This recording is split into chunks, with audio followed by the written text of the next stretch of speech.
So hello and welcome to the SMA's mini-series about the women of Broadway. We're here to discuss challenges in our industry that we face as women while trying to manage family planning. Today we're backstage at the Richard Rodgers Theater and our guest is Amber White, who is the production stage manager of Hamilton. Welcome. Thanks. No problem. So we start the show with the story of you. So take us away. Wow, the story of me. The story of you. That's a story. So I'm from Southern California, Yeah. and I went to college at Loyola Marymount University. Mm-hmm. I started out as a finance major, Ooh. and then kind of halfway through my career at LMU, switched over to become a theater major. And Why the switch?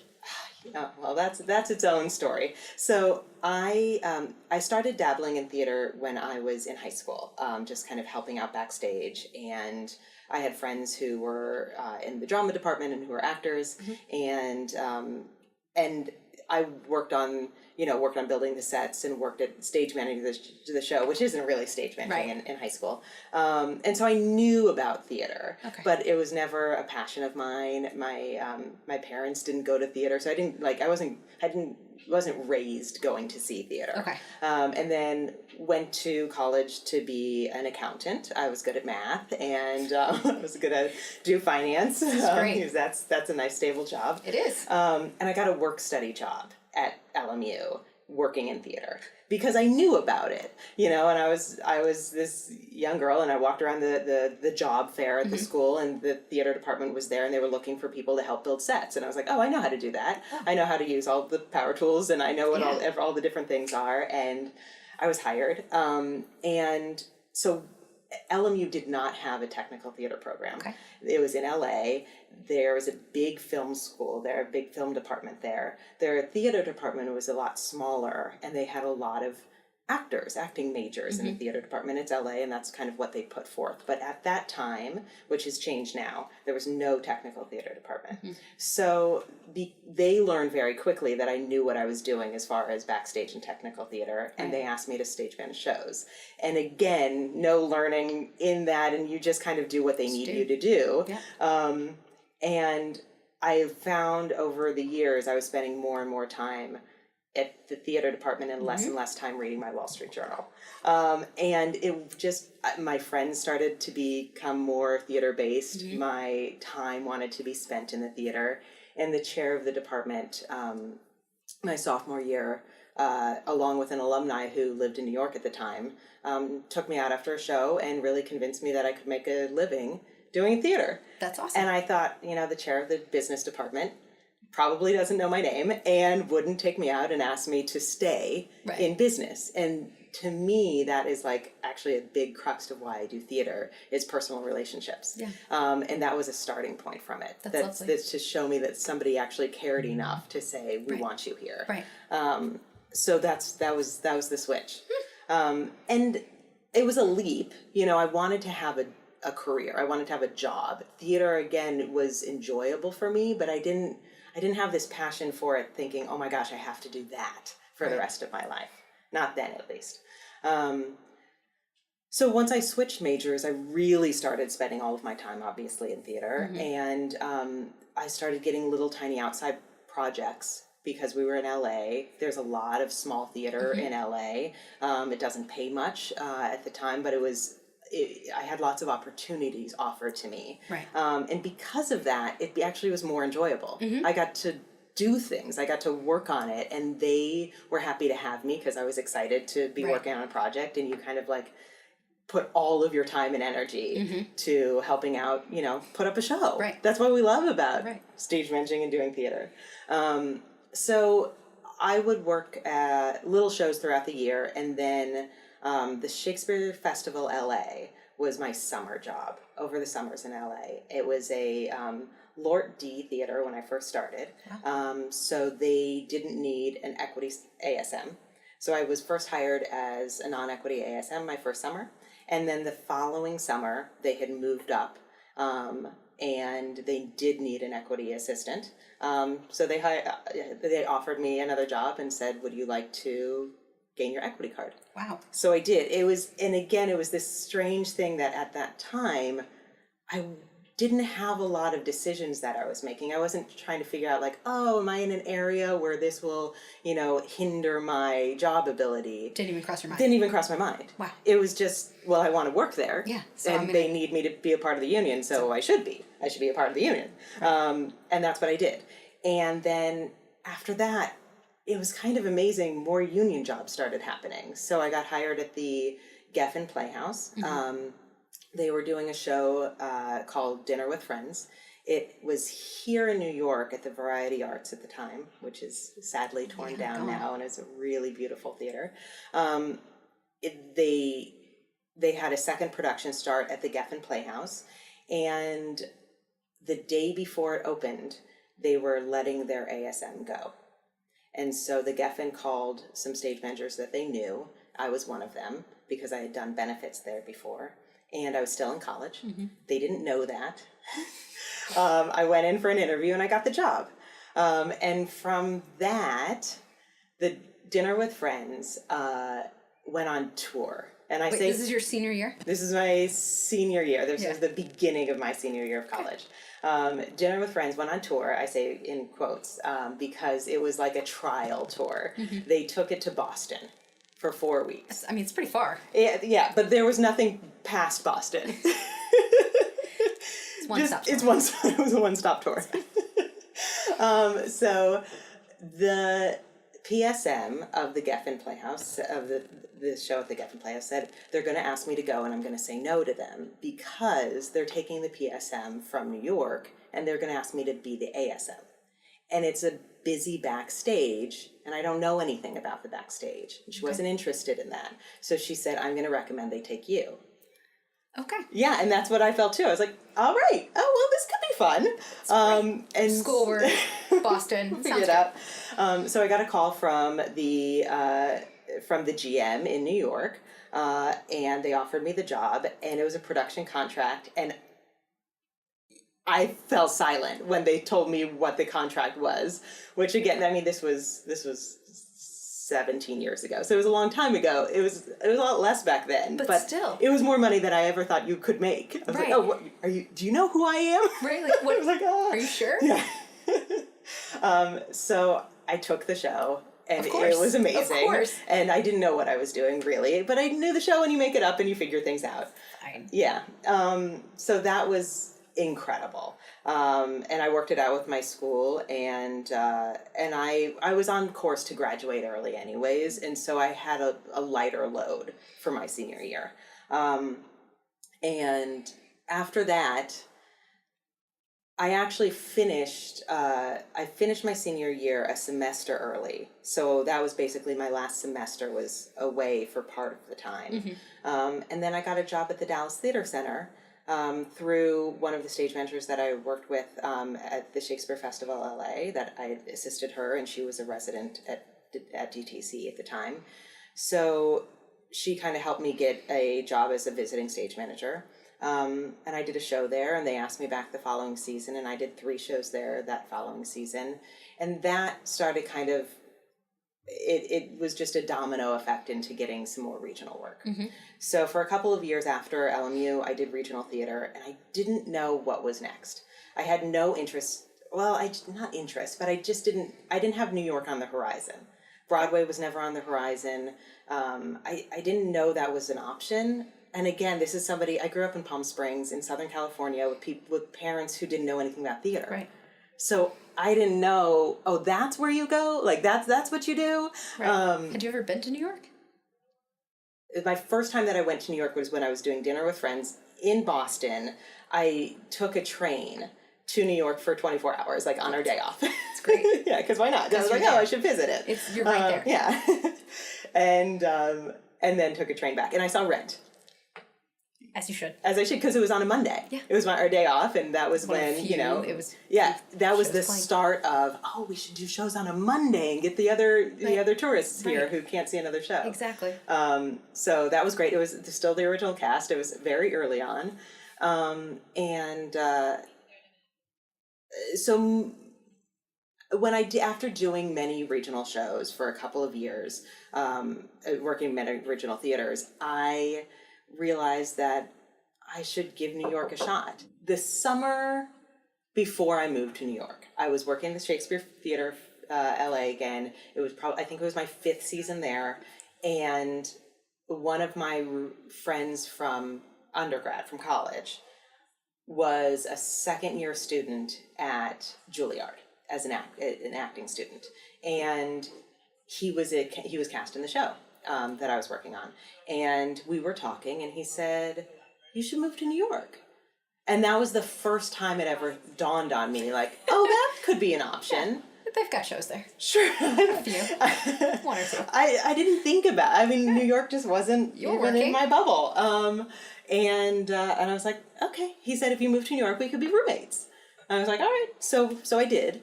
2 suitcases. Didn't know anyone except for him.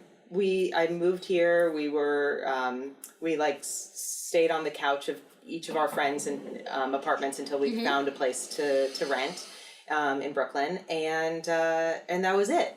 And it was a hard couple of first years. It really was. Yeah. I was depressed. I didn't have friends. I didn't know where to start. You're just like, racking up credit card debt and thinking like, okay. Where did you start not knowing?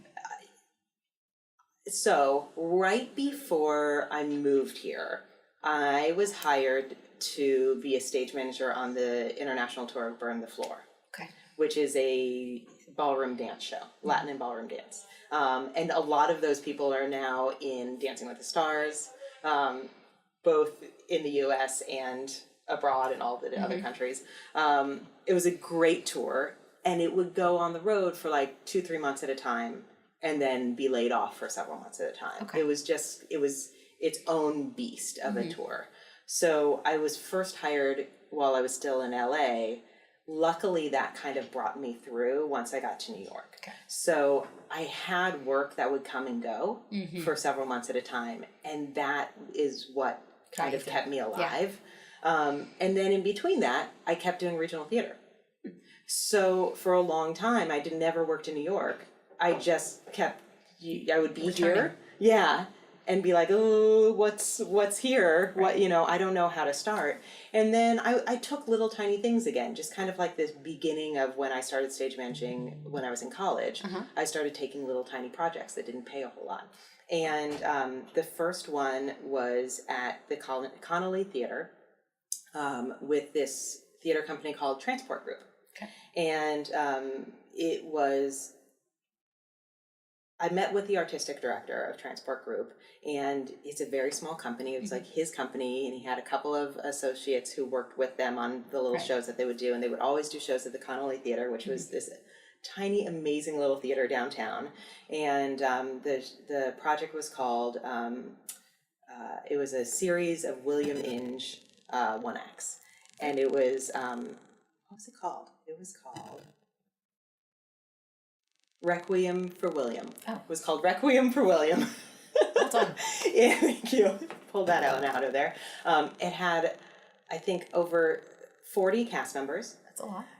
There were tiny little, I say one acts, but they were each maybe 5 to 8 minutes long. Right. He found different musicians to write original pieces between each one act. Wow. And had a live orchestra with course. As you do. There were children in the show, as you do. Any animals? Why not? Yeah, I know, why not? And there was basically the dressing room space was just the basement of this theater, and you just kind of divide it out with some, drapes. As you do. Like you do. Like you do. And so I met people that I still work with today. That's great. Mary Mitchell Campbell was the music director, who is on Mean Girls right now. Yep. And she's just such a big force in the industry. The lighting designer is somebody that I still work with. There are all these people that I met on that little tiny project are still people that I know today. And that was the tiny starting point. But again, I feel like you push a pebble, and after years it starts to collect dust and become older. Exactly.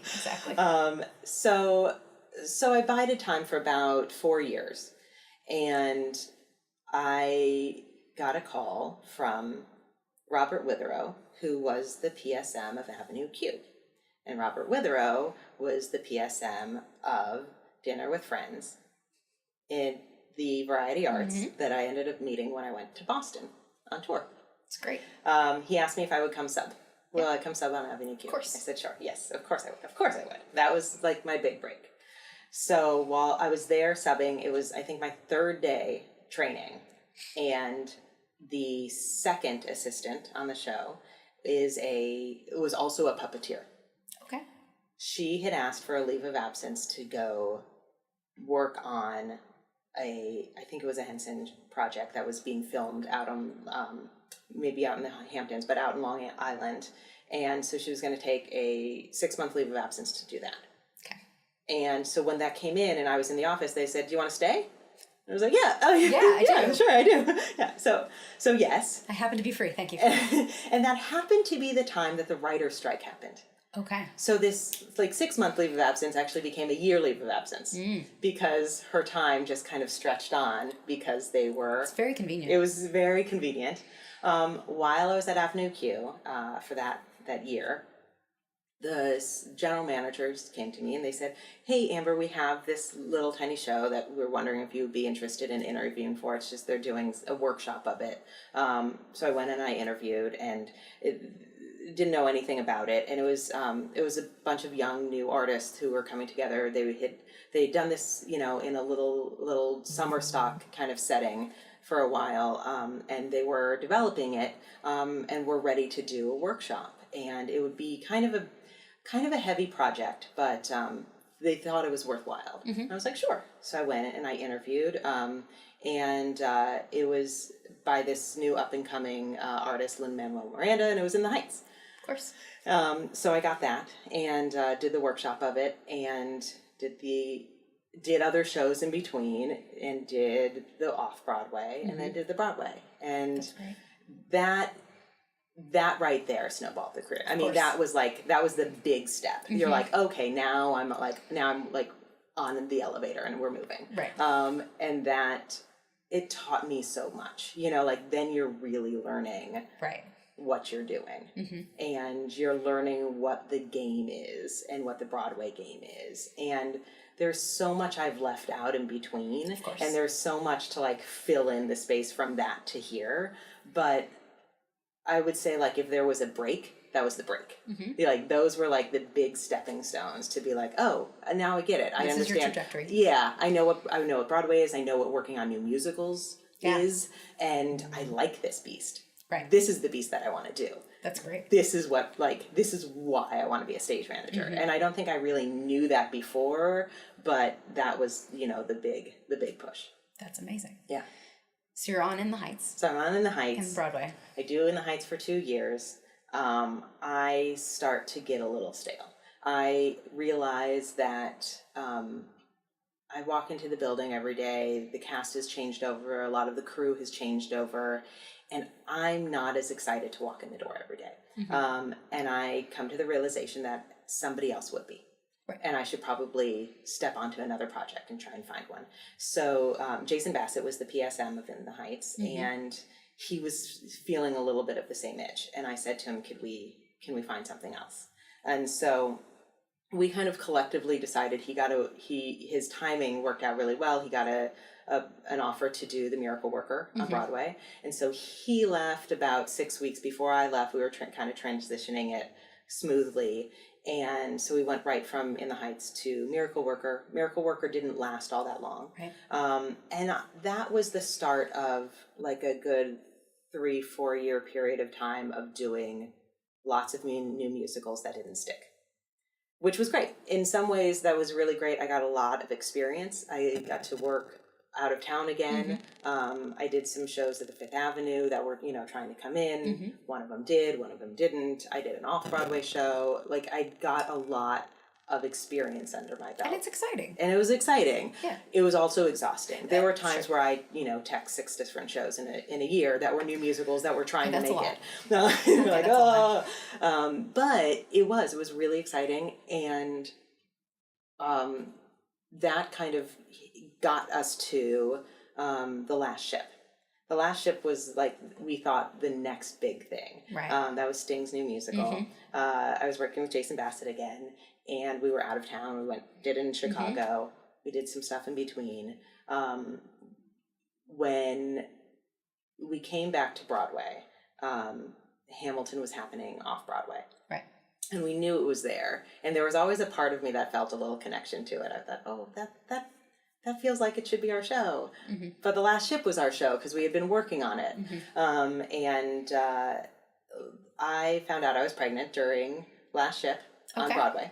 I found out I was pregnant while we were in rehearsals still. So, hang on, take a time out. We're going to take a time out. Okay. Because we haven't talked about your personal life a Oh, little bit. yeah. I mean,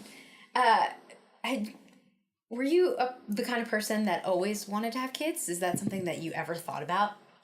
Just out of curiosity. I thought about it. I certainly wasn't the type of person who always wanted to have kids. I didn't know. I didn't know where that was in my life.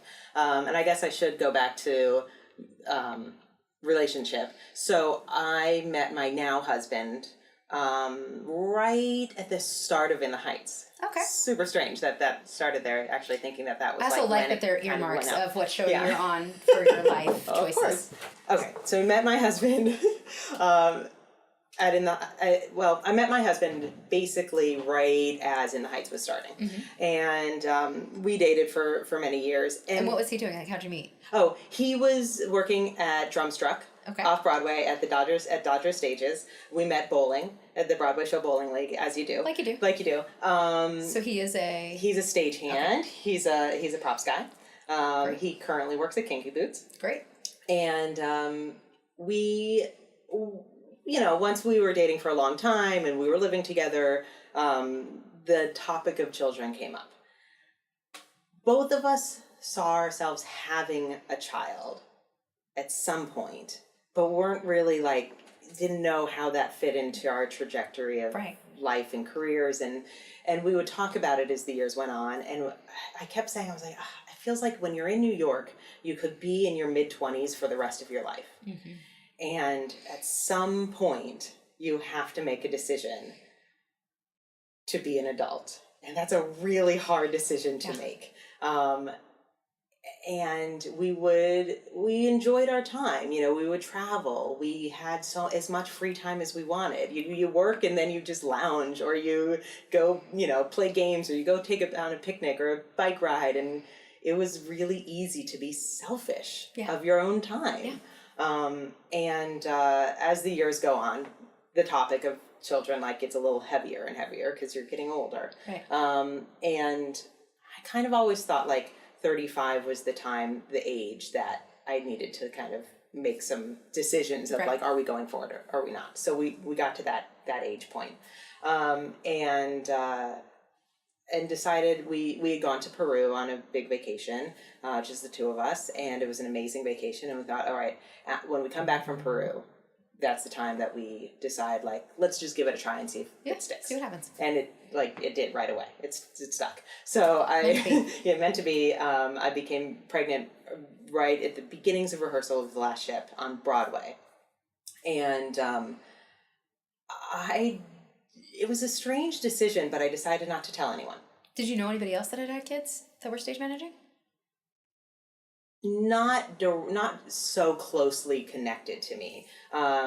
Mary Beth Abel is a fantastic stage manager, and she and I go way back, and we had talked previously, but years and years prior. And she was like, you'll make it happen. You just make it work. You figure it out. And she's so awesome, and she's such a great person to kind of have in your bank of oh, well, you figured it out and made it work, and quite successfully.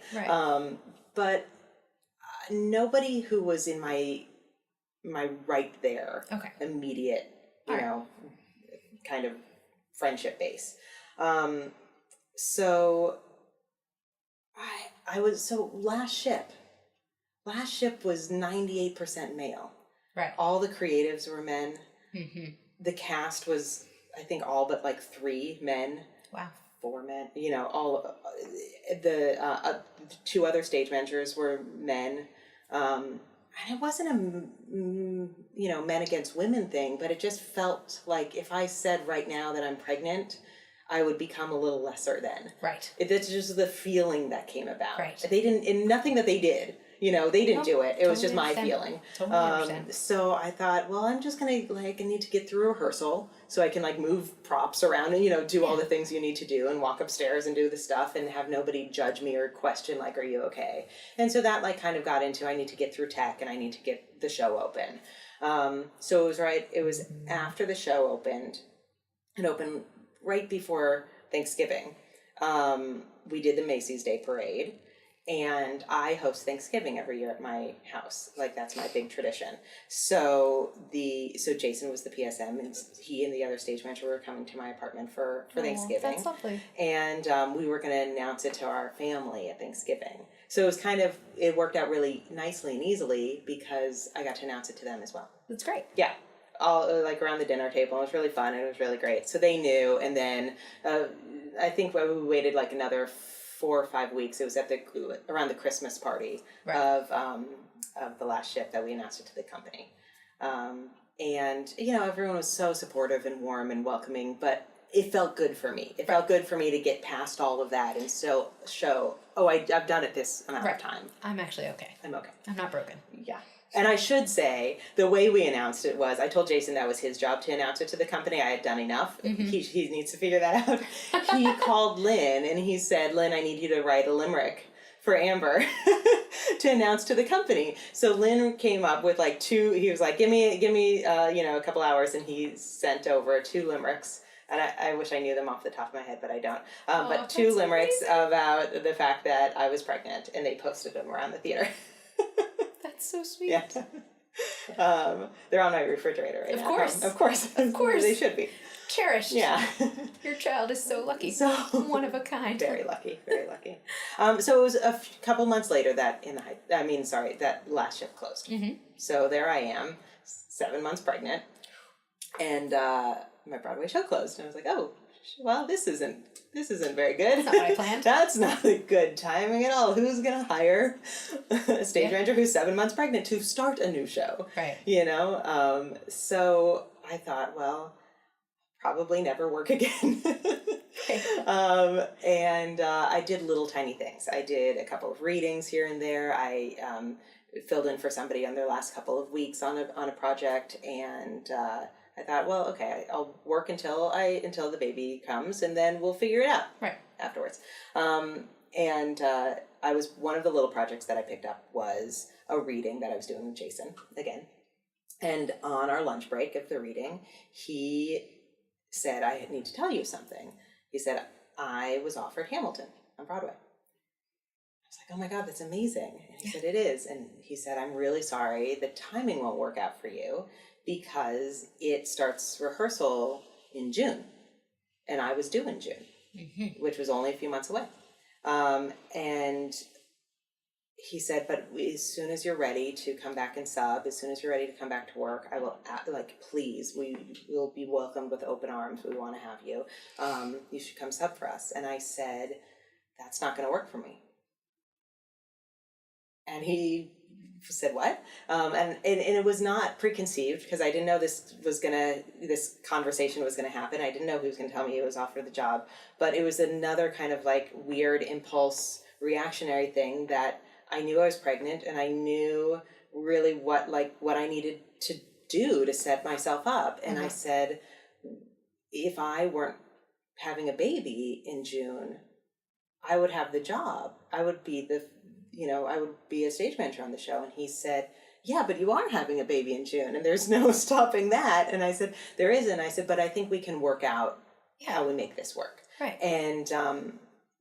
And he, of course, because he's such a good human and he's a very close friend of mine, was very open to listening. And it took some conversation, and it took some, explaining and, thinking outside the box of how to make it work. But, we talked. He called the general managers who said, oh, of course, Amber should absolutely have the job whenever she wants to start.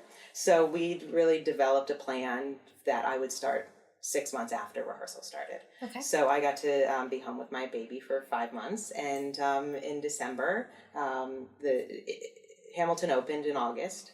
on Broadway, and then I joined at the beginning of December. So someone got a temporary Somebody contract. got a temporary contract, and it worked out really well because that person is still in the world of Hamilton. They're still a stage manager with Hamilton, and Jason ended up actually needing to move out of his PSM position right away to become a production supervisor because we learned very quickly that Hamilton was becoming a lot more global, and I kind of slotted into the PSM position right away, and so actually we didn't know that when we had the conversation at the No, of reading, course not. but it worked out really well, and it all felt very fluid and felt like, oh, this is the right thing to do.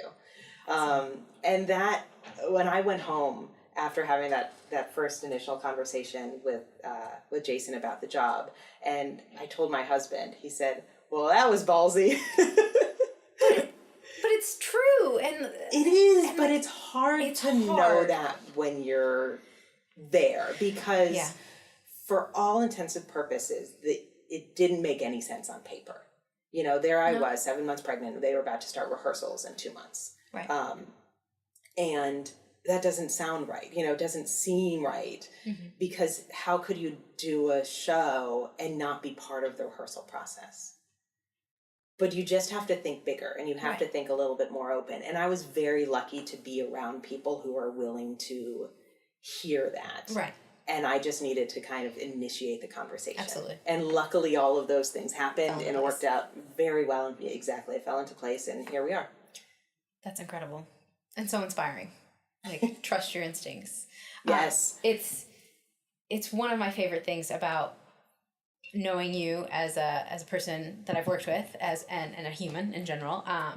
And it's just your sort of general philosophy about, which I think, having never known your backstory about college and everything, it makes perfect sense now in terms of, most of us, or a good portion of us, grow up in theater, or at least have a huge background in theater. And so it's this big love of the arts and of the community and all of that. And so it's not, you look at it differently. You look at it with these like filters, which almost like hurt you in a way, like hold you back, because you're not speaking up for yourself, because you're like, I don't want to hurt people's feelings. You're right. Yep. Instead of actually, nope, this is a job. This is my career. This is what I need to do for myself, and make that work. And you have always done that. And I think that's such a great lesson for anybody. And something I definitely learned from you. So I don't know, how'd you get so ballsy? Like, who inspired you? There's a part of me that's always been very ballsy. That's good. But then there's also a part of me that's very shy. It's such a strange thing. Like, I remember growing up, I was the shy kid, and my teachers growing up were always trying to get me to have more of a voice and kind of get me out of my shell. I think I'm very ballsy when I'm comfortable. I'm very ballsy when I think that I whatever situation I'm in feels comfortable or feels right. Right. I don't know. It's just through time. I can't really say that anything in particular made me that way or gave me the freedom to be that way. I think that I go through different stages of my life where sometimes I have more self-confidence than others. When I was in college and right after college, I actually had a lot of self-confidence, and I think I took big leaps. And then there was a good amount of time, it was really, moving to New York, and then all of In the Heights, I took a huge step back in my self-confidence because I realized how much I didn't know. I realized that, oh my gosh, I was really ballsy and I didn't know anything. Right. And you become a little bit more self-aware. And I think that's an important step, to realize, oh, I need to stay very open, and I have so much more to learn. And that stays true with me today. I stick with the fact that I will always have so much more to learn. Right. And that you have to actually be very careful what you say, and that ballsiness, that you don't offend or take away from the possible learning from other people. Sure. Which I think when I was, in my early 20s, I didn't know, and I was able, and I think that there were people that I definitely steamrolled over that I could have learned from, and that is something that if I were to go back and watch a video of myself then, I would be so embarrassed of. But it's something you do. It's part of the learning. And I think about that a lot when I'm with younger stage managers today, or younger people in general. Of How do you convey that to them? It takes time and forgiveness. It takes time and forgiveness. So I made a lot of mistakes, and I know that some people are making mistakes, but they can change. And so sometimes there are people that I work with that I think that is not somebody that I want to work with again right now.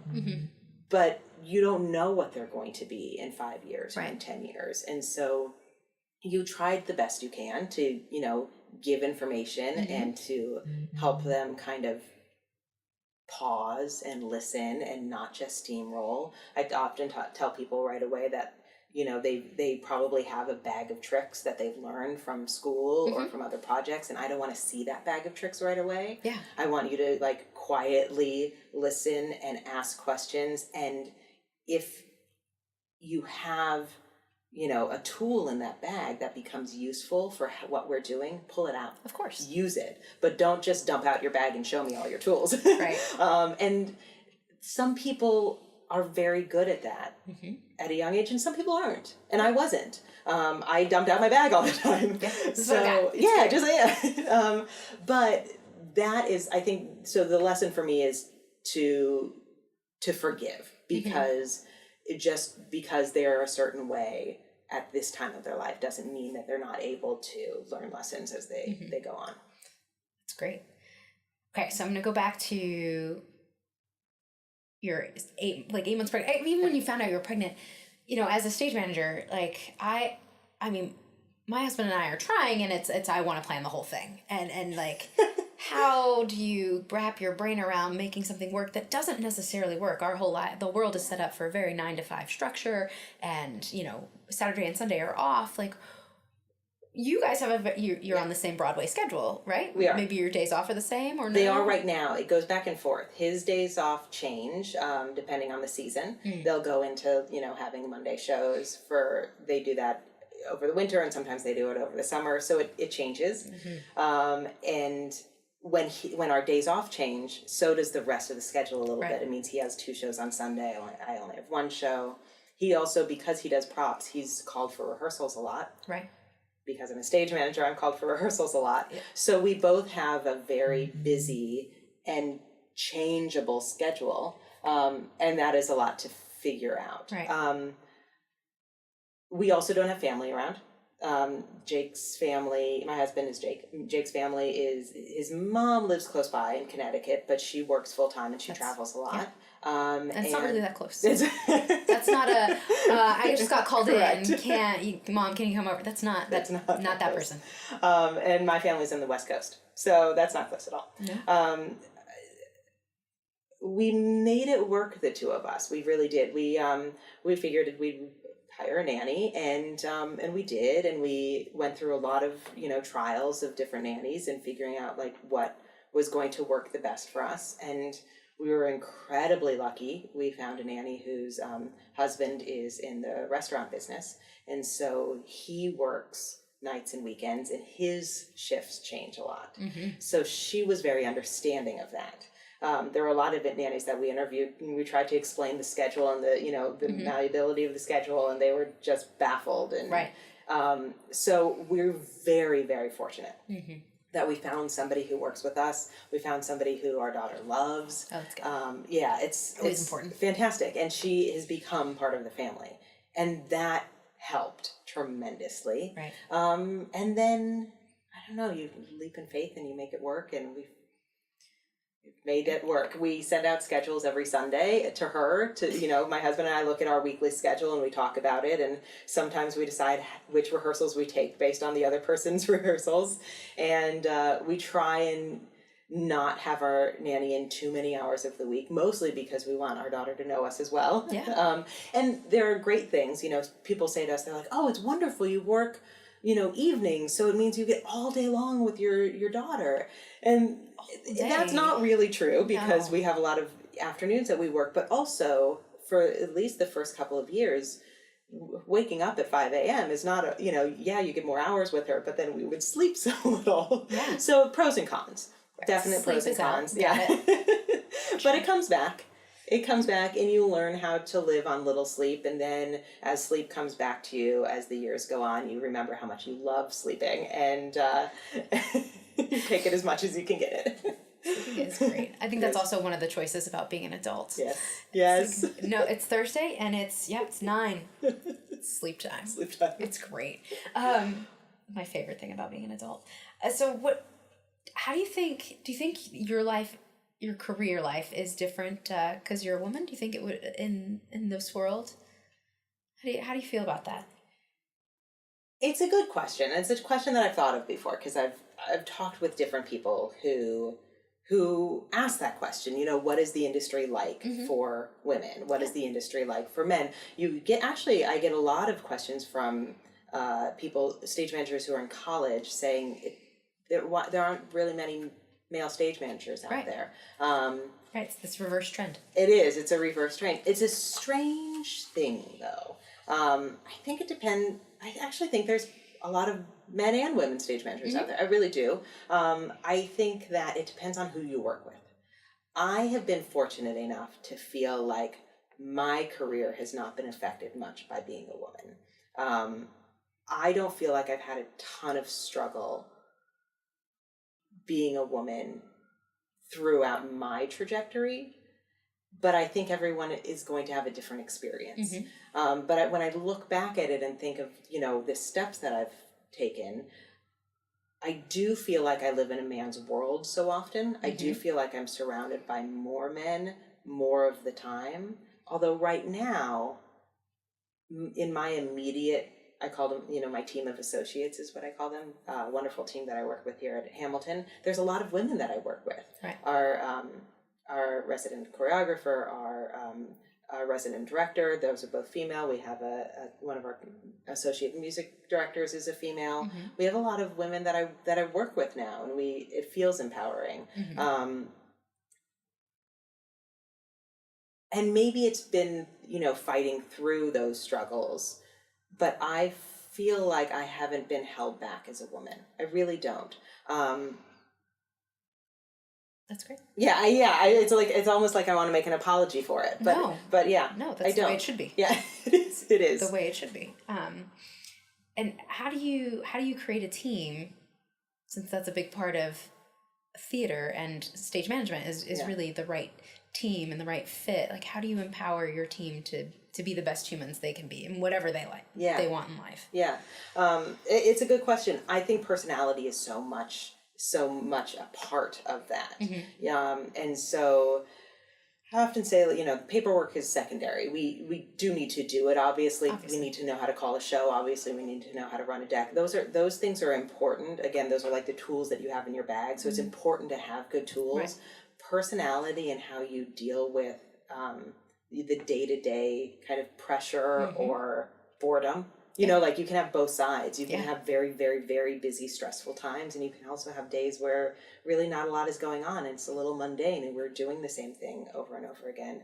And can you kind of glide through both of those times on everything in between and still enjoy walking in a room? Right. And I often say to people that everyone just wants somebody to be in the room that they want to be able to hang out with. Yeah. You just want that. You just want a normal human being in the room with you. And that's what I look for. And we talk early on, I talk with my team early on about what their strengths and weaknesses are, what they enjoy doing, what they don't enjoy doing. I actually have a theory right now with my team of associates that I talk about all the time, which is let's empower people to do what they do worst the best. Yeah. Let's make sure that whatever it is that they're not good at is not making them stressed out, so that they can do the best that they can do. Yeah. And that's true of the actors in the show. It's true of the musicians and the crew. We all have hang-ups. We all have things that we're like, oh, I'm really not good at that. Right. And sometimes those things can weigh on our shoulders so much that we don't do the best job we can do at the other things. Right. Or you're trying to kind of, shift your balance because you're like, oh, I want to hide that part of Absolutely. me. And so that's what we try and do. We try and reinforce each other and say like, oh, you're not good at it? Let's try a little more. Like, let's hold you up while you Right. do that. Let's help you out. Right. So that we can talk about those things and hopefully through time then get better You're at going to them. be better at it. Or be less stressed out when you have to deal with it. Mm-hmm. So what do you think one of your hardest moments struggling with family work-life balance has been? Because your daughter is how old now? She'll be 3 in June. Wow. I know. It's crazy. It was the beginning. The beginning was hard. Coming back to work was really hard. I was home for 5 months, as I said before, and I had a very hard first 5 months. Some people I talked to, they're like, "Oh my gosh, the first year is so amazing. The baby sleeps all the time, and it's so easy." I had a colicky baby. She cried a lot. Sounds like they're lying. I know. Who do you know? Never heard that. It's so easy. I actually walked. I remember I went to. Somebody was giving something away in the neighborhood, and I was, starting to collect things for the baby's room and stuff. And I went, and the woman had this newborn who was just asleep, perfectly still, in the middle of the couch, just lying there. And we were having a loud conversation, just talking. And I was like, "Oh, she's so cute." And she's like, "Oh yeah, we just got back from Miami. We were there for a few weeks." And I was like, "Oh, that's so great." And she's like, "Babies, they're so easy. They're just they just sleep, and it's wonderful. Wait till they're 2." I was like, "Oh, interesting. Okay." Wow. But that wasn't my experience. I had a hard time, and again, very little help. And we have friends, but I didn't have a parent come help me. I didn't have Right. that type of support at the beginning. Or And friends so, that have kids that can Yeah. say, "Hey, this worked for mine." Yes. So I was coming out of a different routine. So my life totally turned over Right. when I had my daughter, and sleep patterns were totally shifted, and I was used to, for 5 months, being home with the baby all day long. Right. And so then you have to suddenly walk into a theater and, as simple as it is, stay awake until 11 p.m. when the show comes down. It's a long day. It's a long day. Yeah. That was hard. Yeah. That was my first challenge. I thought, you just need to stay awake. Yeah. And then you need to concentrate on the show, and then you have to take in information, and you have to have big conversations with people, and you have to remember everyone's name, and you have to remember what their characters are doing. And you have to, you're jumping on board a moving train. And Right. This was not a small moving train. This was Hamilton, that hadn't won the Tony yet, that hadn't, It's hard to walk into a show that you weren't there for rehearsal for. It is.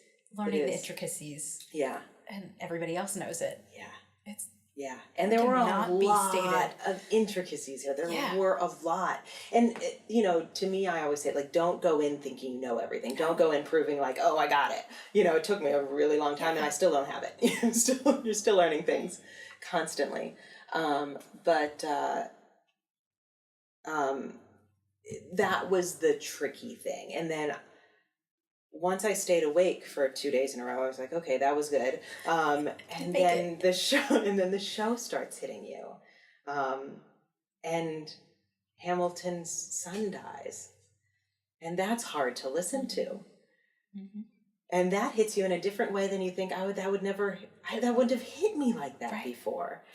And then you're amongst a theater full of people who don't have a baby at home. Right.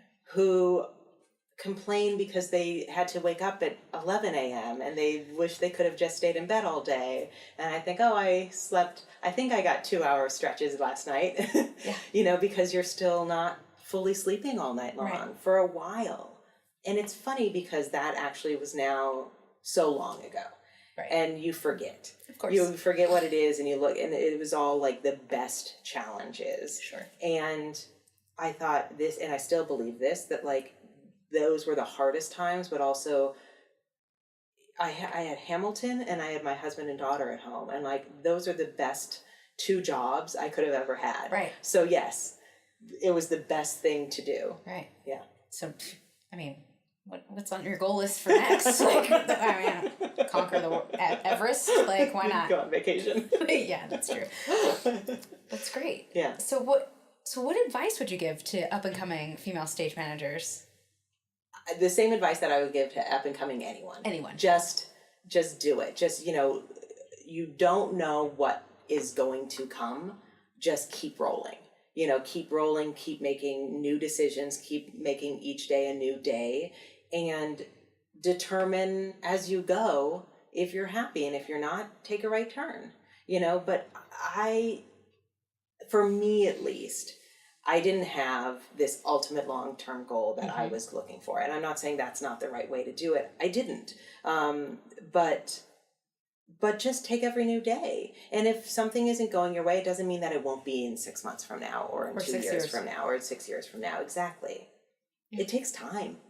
It takes time. And if you're going to make a career out of this, you don't want to get burned out too early. Right. So you just you have to look at it in longevity. You have to look at it and say, I want to do this for a long time. Don't get burnt out when you're 20.